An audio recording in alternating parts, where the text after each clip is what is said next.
નમસ્કાર. સ્પર્ધાત્મક પરીક્ષાઓની દુનિયામાં કરંટ અફેર્સનું મહત્વ દિવસે ને દિવસે વધતું જ જાય છે. અને સાચું કહું તો ઘણા લોકો માટે આ એક મોટો માથાનો દુખાવો પણ બની ગયું છે. પણ ચિંતા ના કરો, આજે આપણે એક એવા સોલ્યુશનની વાત કરવાના છીએ જે તૈયારી કરવાની આખી રીત જ બદલી શકે છે. તો ચાલો સીધા મુદ્દા પર આવીએ. સૌથી પહેલાં એ સમજવું પડશે કે જીપીએસસી જેવી પરીક્ષાઓની પેટર્ન હવે પહેલાં જેવી નથી રહી. એમાં જબરદસ્ત બદલાવ આવી રહ્યો છે. અને આ એ સવાલ છે જે લગભગ દરેક ઉમેદવારના મનમાં ઘૂમી રહ્યો છે કે શું જીપીએસસી હવે ધીરે ધીરે યુપીએસસીના રસ્તે જઈ રહી છે? તો આનો જવાબ શું છે? ચાલો જોઈએ. જવાબ છે 90%. જી હા, તમે બરાબર સાંભળ્યું. હવે જીપીએસસીની પરીક્ષા પદ્ધતિ લગભગ 90% યુપીએસસી જેવી જ થઈ ગઈ છે. આ કોઈ નાનો સૂનો ફેરફાર નથી, આ એક બહુ મોટો ગેમ ચેન્જર છે. તો હવે સવાલ એ થાય કે આ નવા માહોલમાં ટકી રહેવા શું કરવું? જવાબ એકદમ સીધો અને સરળ છે. આપણે યુપીએસસીની તૈયારી કરવાની પદ્ધતિ અપનાવવી પડશે. અને એ રસ્તા પરનું પહેલું અને સૌથી અગત્યનું પગલું છે ધ હિન્દુ અને ઇન્ડિયન એક્સપ્રેસ જેવા અંગ્રેજી ન્યૂઝપેપર્સ. પણ હા, અમે સમજીએ છીએ, જેવું અંગ્રેજી ન્યૂઝપેપરનું નામ આવે એટલે ઘણા લોકો, ખાસ કરીને જેમણે ગુજરાતી માધ્યમમાં અભ્યાસ કર્યો છે, એમના માટે આ એક મોટો પડકાર બની જાય છે. આ સ્લાઇડ પર એક નજર નાખો. આ આપણી હકીકત છે.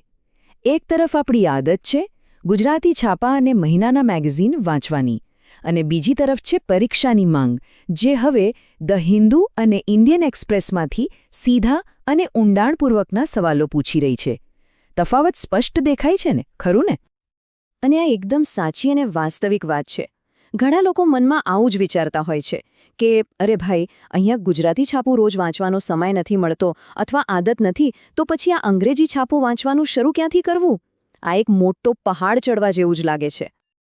પણ દરેક મોટા પહાડને ચડવા માટે કોઈક કેડી, કોઈક સરળ રસ્તો તો હોય જ છે. તો ચિંતા કરવાની બિલકુલ જરૂર નથી. ચાલો આપણે એવા જ એક પ્રેક્ટિકલ અને સહેલા રસ્તા તરફ આગળ વધીએ.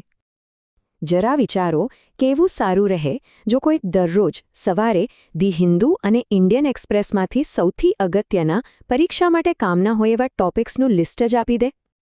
જો આખી પદ્ધતિ એકદમ સિમ્પલ 3 સ્ટેપની છે.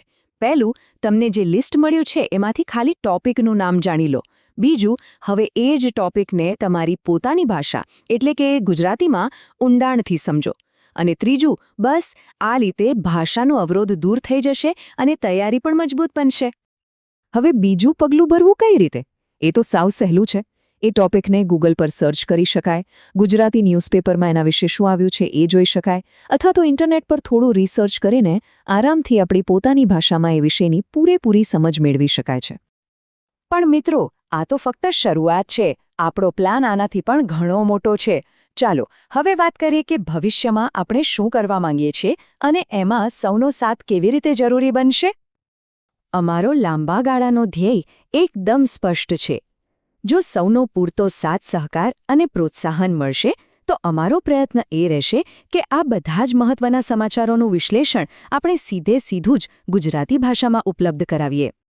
અને આ વાત બહુ મહત્વની છે. જુઓ, આ એક ટીમ વર્ક જેવું છે. જ્યારે એક તરફથી સફળતા માટે આટલો ઉત્સાહ બતાવવામાં આવે, ત્યારે બીજી તરફથી થોડો સાથ મળે એ જરૂરી બની જાય છે. આ સફર આપણે સાથે મળીને જ પૂરી કરી શકીએ છીએ. તો હવે આખરી સવાલ એ છે જે આપણે સૌએ પોતાની જાતને પૂછવાનો છે. શું આપણે બધા તૈયારીની આ નવી અને સાચી દિશામાં એકસાથે પહેલું પગલું ભરવા માટે તૈયાર છીએ? અને એ પહેલું પગલું ભરવાનો રસ્તો તમારી સ્ક્રીન પર જ છે.